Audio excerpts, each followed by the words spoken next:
Pranam, Jai Jinendra. We'll start with a small prayer. Namo Arihantanam Namo Siddhanam Namo Ayariyanam Namo Uvajayanam Namo Loye Savasahunam Eso Panchanamukaro Sava Pavapanasano Mangalananja Savesim Padamam Havai Mangalam Padamam Havai Mangalam.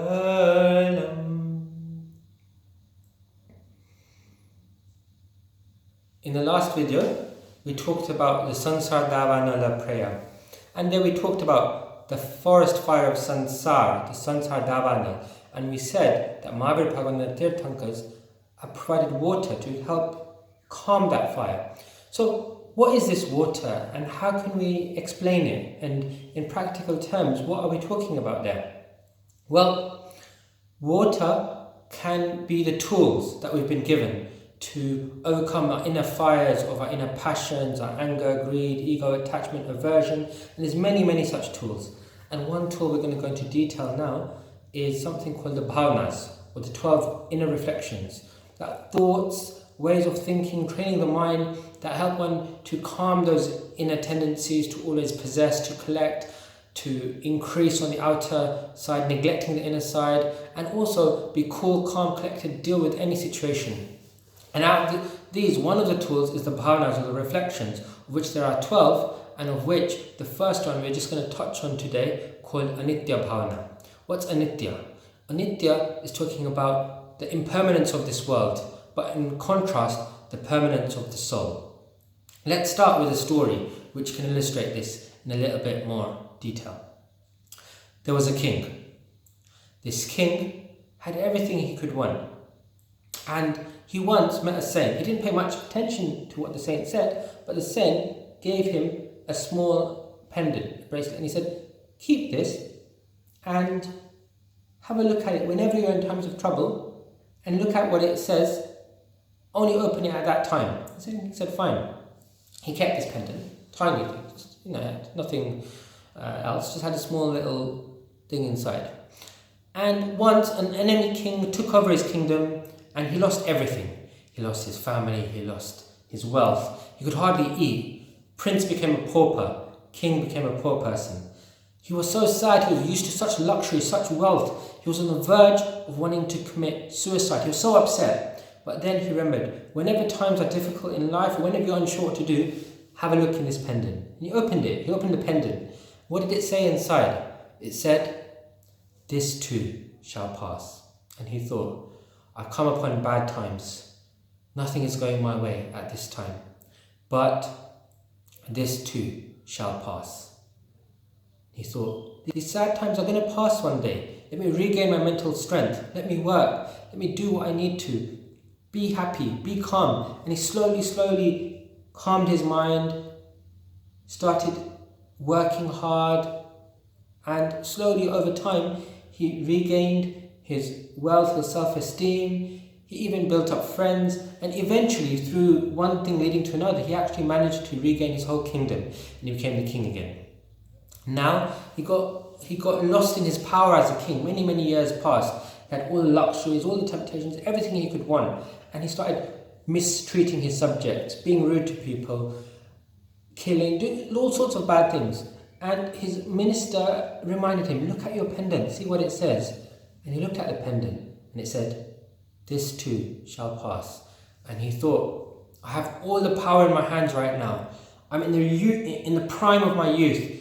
Anything I want is at my hands, but don't let this power go to my head. Don't let the riches change me, change my inner core, because even this time will pass, and what will be left is the core me.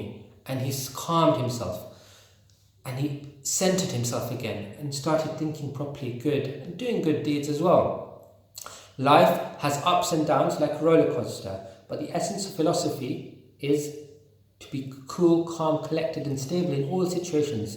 Sukh malin na thajo, dukh malin na thajo. Don't become overexcited in happiness or over down, depressed in sadness, but realize that the changelessness beneath the changes. Looking at the rainbow, you can meditate, you can reflect. The colors change, the sky changes, the sun rises, the sun sets. It doesn't stay the same. In the same way, our life is made up of 4 days, effectively. What are these 4 days? Chara divas manavna. Bachpan, childhood. Yuvani, youth. Middle age, don't know the Gujarati word for that. And Gharpan, old age. Chara divasna chandarana par jyothi mamta shamate jenave sangate eni mamta shamate. Chara divasna chandarana par jyothi maya shamate jenave sangate eni maya shamate. For the things that are only going to last for 4 days. Charali devasna chandaranapar jyoti mamta shamate. Why have so much attachment, commit so much sins for that which isn't even going to last? You're not even going to take it with you. This is a famous stubborn or a song, which we can explore in more detail one day also. Another story for now, okay? There was an island, and in this island there was a custom that people draw lots to become the king in this island, but they could only be the king, Raja, for 5 years, and after that they'd be exiled. They'd go to Durni island, far away from the kingdom, far away from the nice island, to some forsaken jungle, wild animal infested with sea, vag, lion, tiger, all sorts of dangerous animals. And people were scared to go to this faraway island, and hence nobody wanted to become king, and that's why they had to draw lots to become king. And for generations, people became king, and they were crying, upset, sad. At the end, they had to be dragged away to this faraway, God-forsaken island. One day, a new person had his turn, drew lots, and he became the king. He ruled for 5 years. These 5 years passed, and he had to go to this faraway, dangerous island that nobody wanted to go to. The boatman took him to this island. But this man wasn't sad, wasn't unhappy. He was like this. He was like, yeah, no worries. Let me come to this island. Not a problem. Sort my collar out, sorry. So he said, why? The boatman said, why are you so fine to go to this faraway island? For generations and generations, me, my father, my father's father, my father's father's father have all taken people away to this faraway island. But nobody has been happily going there like you have. The king said, it's okay. They're going to welcome you on the other island. For 5 years, I had all the power. I had all the ability. And in those 5 years, I diverted the wealth of my kingdom to that faraway island, because I had the chance, I had the power at that time, and I knew that I have the power and the chance now. I'm not going to get this again, and hence all the people there are well off, are in good conditions, and the whole place is refurbished, is nice. There's proper food there, plants there, and I know everybody will look after me when I go there. this story has a much deeper meaning. The island of happiness for those 5 years represents our human life. And we've said 5 years here that we have, but actually in the whole space, according to Jain philosophy, this human life is a tiny, you could call it less than 5 seconds of comparatively our life compared to the thousands, hundreds of thousands of years in other states, whether that's the animal kingdom, hell, Durgati, different situations of this cycle of existence of 4 states. But in this short time, one has the power to do a lot. One has the 5 senses, which that kind of wealth one's not had for such a long time. And one, more than anything, one has a mind to be able to think high, to do good, to think about others, to help, to do so many higher things. But one also has a lot of temptations in this human life, because as a king, one has so many temptations. And this king had all those temptations, but he realized Anitya, the impermanence of this world.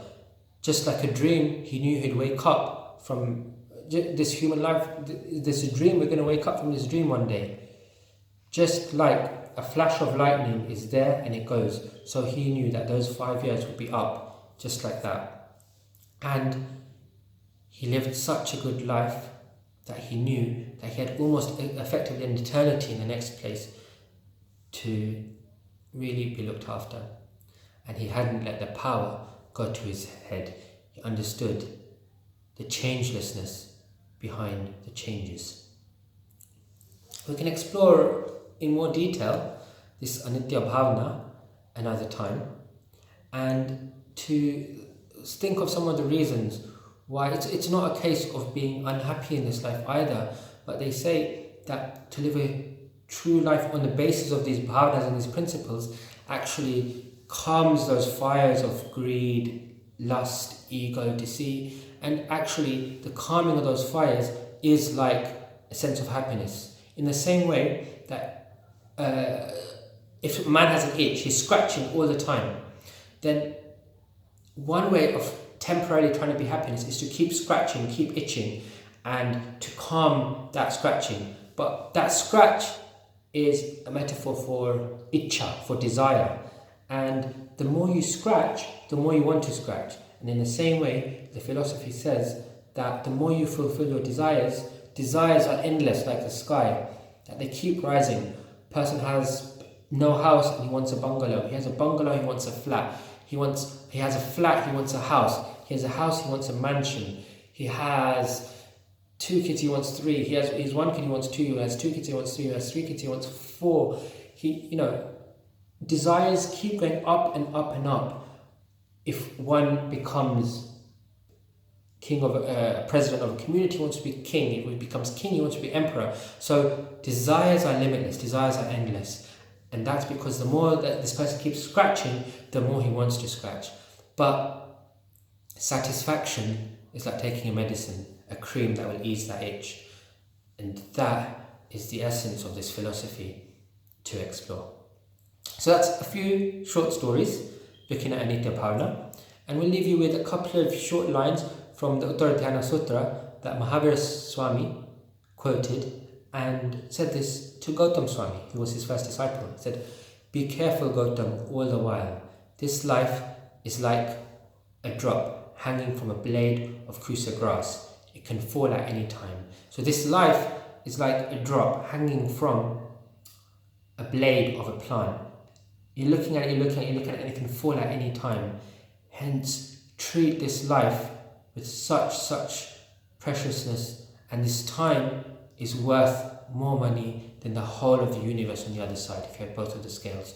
So treat this human life with the utmost sacredness, because it's truly like a jackpot lottery. Let's end with a prayer again, and any questions you have, please do ask them below. Anything you want to ask, and we can try and pick this up another time, talk about a few other things. Okay, take care. Namo Arihanta Namo Siddhanam. Namo Ayariyanam. Namo Uvajjayanam. Namo Loye Savasahunam. Eso Panchanamukaro. Savapavapanasano.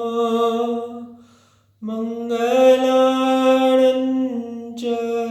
Savesim. Padamam Havai Mangalam. Padamam Havai Mangalam. Uvasagaharam pasam pasam vandamikam maganamukkam. Visahara visaninasam mangal kallanavasam. Visahara fulingamantam kanthe dharjo sayamano. Tassagaharogamari duttha-jarajanti uvasamam. Chittau dure manto tujjapanamo vibahu falohoi. Naratiriyesu vijiva pavanti na dukkado gaccham. Tuvasamate lathe Chintamani kapapayeva bhiye pavanti avighenam. Jivayaramanam thanam. Iyasanthuva mahayasa bhati bharani bharena hiyena. Tadevadicya bohim bhave bhave pasajina chanda. Bhave bhave pasajina chanda. Bhave bhave pasajina chanda. Suddhosi buddhosi niranjanosi. Sansaar maya parivarjitosi. Suddhosi buddhosi niranjanosi.